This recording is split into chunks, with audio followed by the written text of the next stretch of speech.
Hello students, welcome to my YouTube channel. आज की इस वीडियो में हम पढ़ेंगे क्लास 10th की साइंस का last chapter number 16, sustainable management of natural resources. Natural resources क्या होते हैं?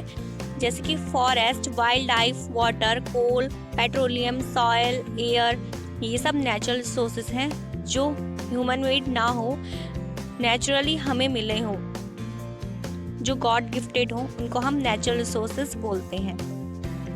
Sustainable management of natural resources. Sustainable management of natural resources का मतलब क्या होता है?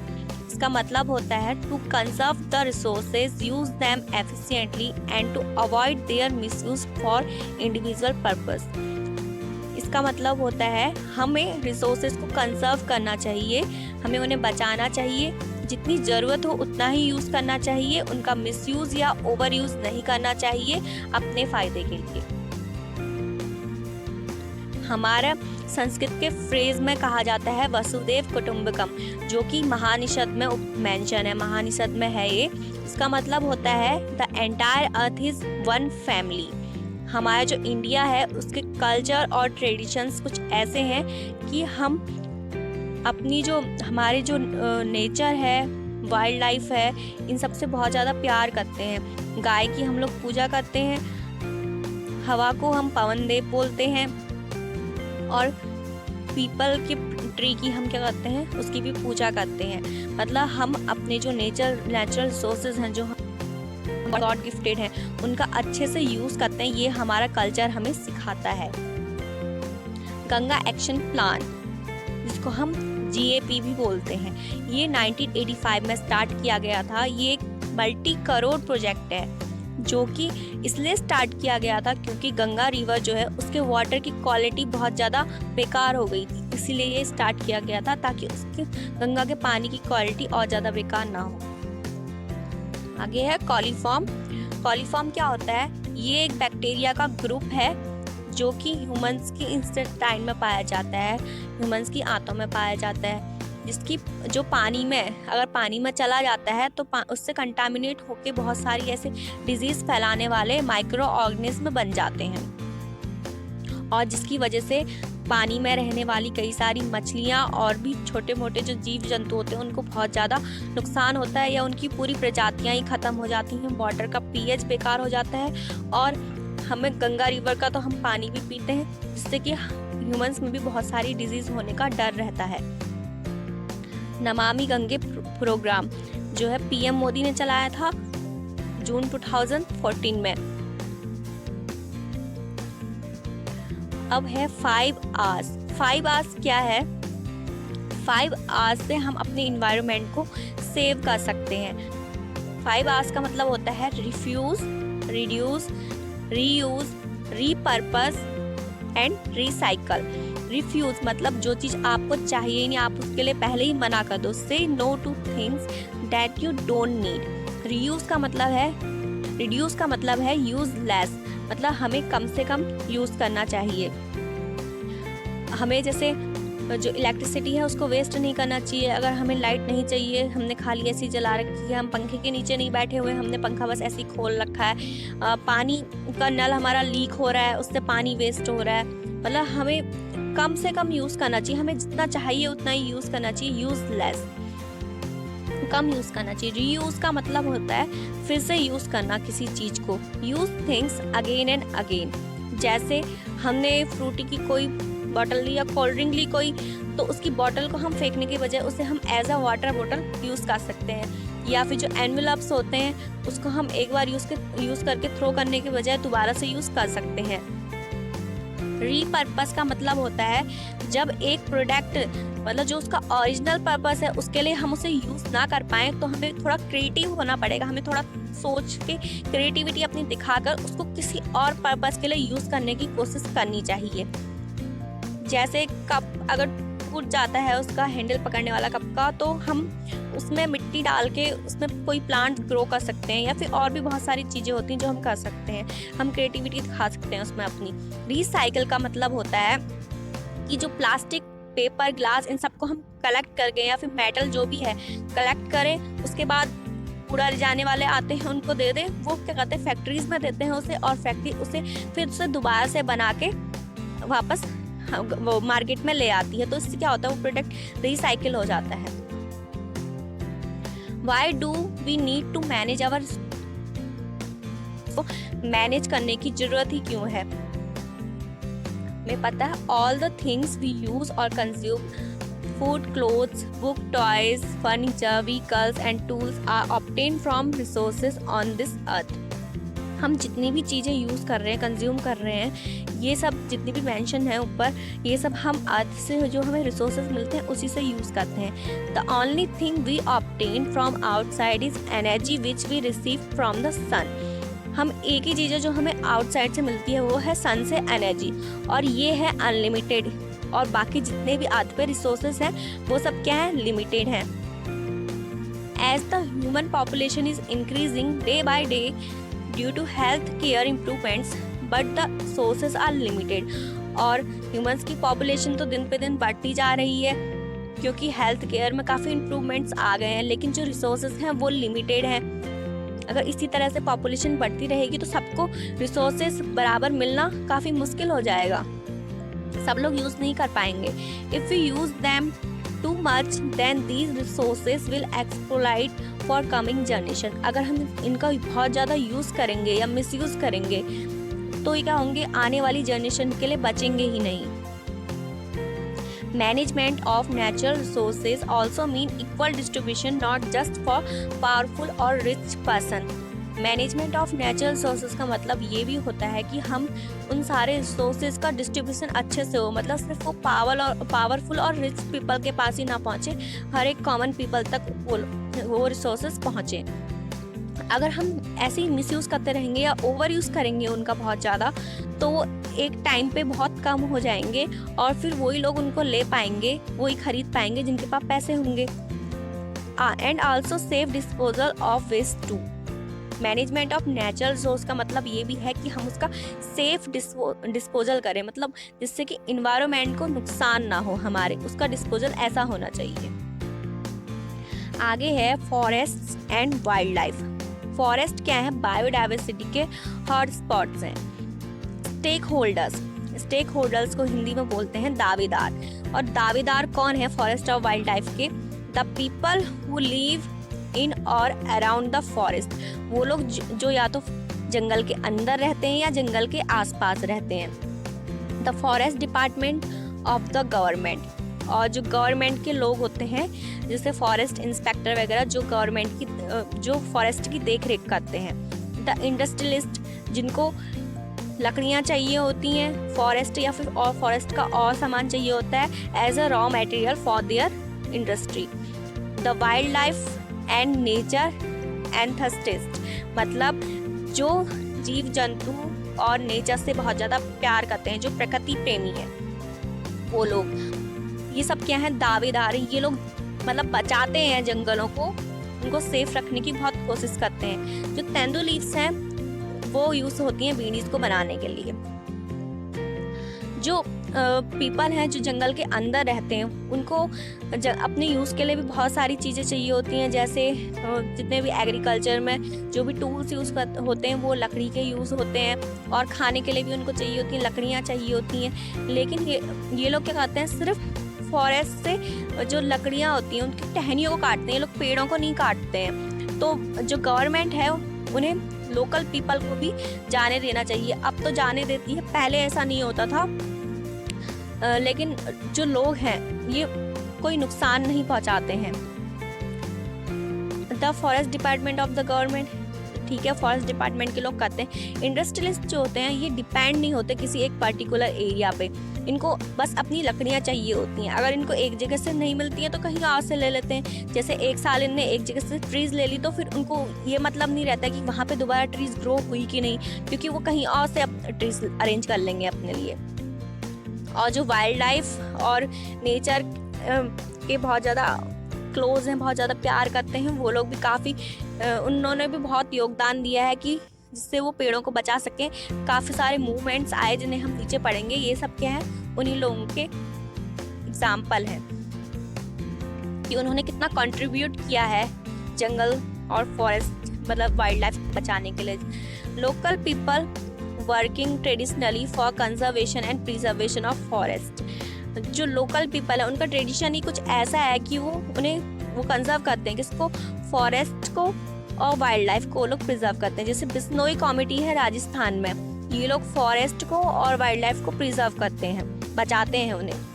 The government of India has recently instituted an Amrita Devi Bishnoi National Award for Wildlife Conservation in the memory of Amrita Devi Bishnoi, who in 1731 sacrificed her life along with 363 people for saving the khejri trees in Khejrial village near Jodhpur, Rajasthan। Government ने, India की government ने recently Amrita Devi Bishnoi national award launch किया है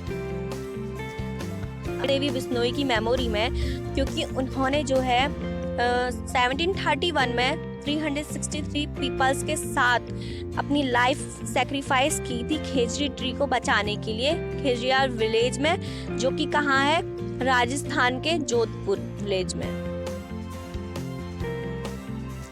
उसके बाद चिपको movement भी start हुआ पेड़ों को बचाने के लिए। इसमें क्या था, औरतें पेड़ों से चिपक गई थी, मतलब औरतों ने पेड़ों को काटने नहीं दिया। क्या होता है, जो ठेकेदार होते हैं उनको परमिशन मिल जाती है पेड़ों को काटने की, और उस दिन उस गांव से, जो रेनी विलेज था, सारे मेंस जो है वो गांव से बाहर गए हुए थे।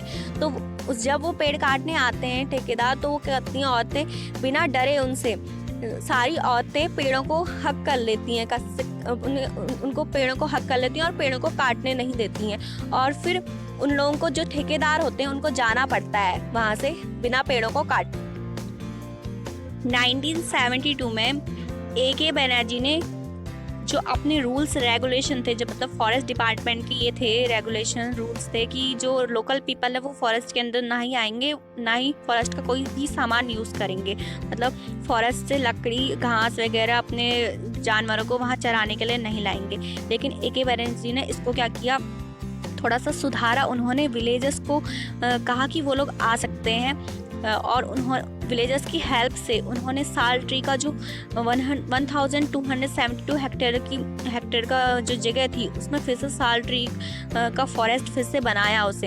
इसमें विलेजर्स ने उनकी काफ़ी हेल्प की, और इन विलेजर्स को इसके बदले में तो उनको जॉब भी मिल गई विलेजर्स को, और बल्कि उन्हें उसका 25% जो जंगल का 25% सामान वो यूज़ कर सकते थे, जैसे लकड़ी वगैरह वो यूज़ कर सकते थे, अपने जानवरों को वहाँ पे घास वगैरह खिला सकते थे। अब है dams. Why do we construct dams? हम डैम्स को बनाते क्यों हैं? जो डैम्स हैं वो बहुत ज़्यादा मात्रा में पानी को स्टोर कर सकते हैं, और उस पानी को हम क्या कहते हैं, इरिगेशन के लिए यूज़ कर सकते हैं, सिंचाई के लिए। जहाँ पे पानी नहीं है वहाँ दूर दूर तक पानी पहुँचाया जा सकता है कैनाल्स की वजह से, और वो पानी को हम इलेक्ट्रिसिटी प्रोड्यूस करने के लिए भी यूज़ कर सकते हैं। Canal system leading from the dams can carry large amount of water at great distances। जो कैनाल सिस्टम है उससे हम पानी को काफ़ी दूर दूर तक पहुंचा सकते हैं। जैसे कि इंदिरा गांधी जो कैनाल है वो राजस्थान के कई सारे हिस्सों में पानी को पहुंचाने का काम कर रहा है। लेकिन डैम्स को बनाने के लिए लोग प्रोटेस्ट करते हैं, मतलब मना करते हैं। वो इसलिए क्योंकि बहुत सारी प्रॉब्लम्स भी आती हैं डैम्स को बनाने से। Social problems, because they displace large number of tribals and peasants with adequate rehabilitation और compensation.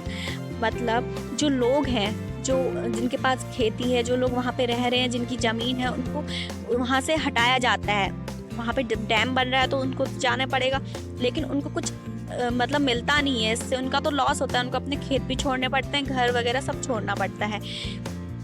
Economic problems, because they swallow up large amount of public money without the production of proportionate benefit. मतलब कि जो government पैसे देती है इन लोगों के लिए, उन लोगों को पैसा नहीं मिलता, मतलब उसको लोग बीच में ही खा जाते हैं उनके पैसों को। और जो जिसकी ज़मीन है, जिसका खेत है, जो पीपल हैं जिनको नुकसान हो रहा है, उनको पैसे बिल्कुल भी नहीं मिलते हैं। इसीलिए लोग प्रोटेस्ट करते हैं कि डैम ना बने। और उसके साथ साथ इन्वायरमेंटल प्रॉब्लम्स भी आती हैं, because they add to enormous deforestation and the loss of biodiversity, क्योंकि जब डैम बनता है तो वहाँ की उस एरिया के सारे पेड़ों को काट दिया जाता है, जिससे कि बायोडाइवर्सिटी का काफ़ी लॉस होता है। आगे है वाटर हार्वेस्टिंग, मतलब पानी को बचाना, जैसे रेन वाटर को कंजर्व करना। बहुत सारे लोग बहुत सारी जगहों पे roof top water harvesting method use करते हैं, मतलब अपने घर की छतों में कुछ ऐसा सिस्टम बनाया है कि जिससे बारिश का पानी छतों में रुक जाता है और फिर लोग उसे यूज़ करते हैं। जैसे राजस्थान में खंडीज, नदीज एंड टैंक्स यूज़ किया जाता है, मतलब वहाँ की लैंग्वेज में ये उनके कुछ मेथड्स हैं जिनको वो लोग यूज़ करते हैं पानी को कंजर्व करने के लिए। ताल्स एंड बंधास महाराष्ट्र में है, बुंदीस मध्य प्रदेश और यूपी में काफ़ी फेमस है वाटर हार्वेस्टिंग के लिए। पाइन्स एंड आहस बिहार में, खुल्स जो है हिमाचल प्रदेश में, और पॉन्ड्स खंडी बेल्ट ऑफ जम्मू रीजन, और एरिस ऐसी तमिलनाडु, कट्टास कर्नाटका और सुरनगम्स केरला में। अब है कोल एंड पेट्रोलियम। सबको पता है कोल और पेट्रोलियम फॉसिल फ्यूल है। Coal and petroleum are the important source of energy for us. ये बहुत ज़्यादा इम्पोर्टेंट सोर्स ऑफ एनर्जी है coal and petroleum. They were formed from the decomposition of biomass million of year ago, and so these are the resources that will get finished in the future no matter how carefully we use them। जो कोल और petroleum होते हैं वो biomass के decomposition से बनते हैं और इसको बनने में काफ़ी सारे हज़ारों साल लग जाते हैं, मतलब कोई शॉर्ट टाइम पीरियड नहीं है, ये बहुत टाइम लगता है। तो ये रिसोर्सेज क्या है, आने वाले टाइम में इनको फिनिश होना ही होना है फ्यूचर में, चाहे हम इनको कितने भी अच्छे से यूज़ क्यों ना करें, इनको ख़त्म होना ही है। ये रिसोर्सेज आने वाले टाइम्स में नहीं रहेंगे। So we should look for an alternative energy source. तो हमें इसका कुछ अल्टरनेट सोचना होगा, जैसे सोलर एनर्जी की तरफ हम लोग जा सकते हैं, और इलेक्ट्रिसिटी से चलने वाली जो है कार्स वगैरह बनानी चाहिए, क्योंकि कोल और पेट्रोल ज़्यादा समय तक रहने वाला नहीं है। सोलर एनर्जी जो कि हमें फ्री में मिलती है और बहुत ज़्यादा मात्रा में मिलती है, हमें सोलर एनर्जी का भी काफ़ी यूज़ करना चाहिए। कुछ ऐसा सोचना पड़ेगा, कोल एंड पेट्रोल का अल्टरनेट कुछ सोचना ही होगा, क्योंकि ये इसको ख़त्म होना ही होना है। It is estimated that at present rate of consumption, our known petrol source will be exhausted in about 40 years and coal resources will be exhausted another 200 years। मतलब जिस तरह से आज जो इसका कंजम्पशन है, मतलब लोग उसको जितना यूज़ कर रहे हैं पेट्रोल और कोल को, ये माना जा रहा है, ये अनुमान लगाया गया है कि आने वाले 40 सालों में जो पेट्रोल है वो ख़त्म हो जाएगा और जो कोल है वो भी आने वाले 200 सालों में ख़त्म हो जाएगा। पेट्रोल, और सिर्फ यही वजह नहीं है कि हमें इसका अल्टरनेट सोर्स ढूंढना चाहिए, क्योंकि ये बहुत कम मात्रा में है और इनको बनने में काफ़ी हज़ारों साल लगते हैं और ये ख़त्म हो जाएंगे।